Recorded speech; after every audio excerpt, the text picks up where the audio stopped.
আচ্ছা, এখন আমরা কথা বলবো আজকে আমাদের ভাওয়েল নিয়ে। ভাওয়েল, ভাওয়েলে বাংলা মানে কি কে বলতে পারে? ভাওয়েল কে বলতে পারে? বলো, ভাওয়েল বানান বলো আগে তোমরা। ভাওয়েল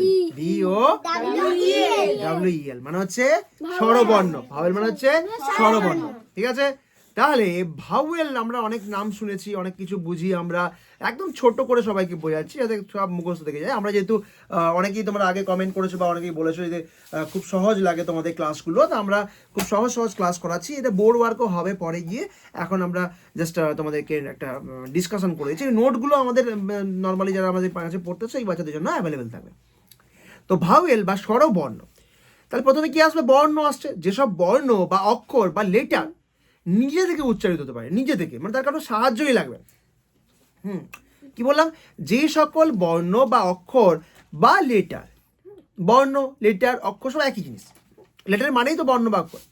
তাহলে এইগুলো যে নিজে থেকে উচ্চারিত পারেন, তারা উচ্চারণ করতে গেলে তার আর কোনো সাহায্যই লাগছে না। তো সেগুলোকে আমরা কি বলবো? সেগুলোকে আমরা বলবো হচ্ছে ভাওয়েল। সেগুলোকে আমরা কি বলবো? ভাওয়েল। ভাওয়েল কি? VOWEL। তাহলে ভাওয়েল কতগুলো? ভাওয়েল হচ্ছে আমাদের কটা? 5টা। তাহলে ভাওয়েল কে বললো?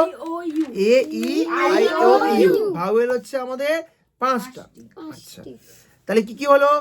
AEIOU, তাহলে 5টা হয়ে গেল। তাহলে আমরা বুঝলাম কি, যে সকল বর্ণ বা অক্ষর বা লেটার নিজে থেকে উচ্চারিত হতে পারে, যেমন ধরো অল, বল, কল, এইগুলো হচ্ছে কি অল, কারো সাহায্য লাগছে না, অল বলে দিলাম। কারো সাহায্য লাগছে না। বা বল, একদম বললেই বলে যাওয়া হচ্ছে। তাহলে এগুলো হচ্ছে আমরা কি, এগুলোকে আমরা বলি ভাওয়েল বা স্বরবর্ণ। ভাওয়েল বা স্বরবর্ণ কটা? 5টা। AEIOU। Okay, thank you.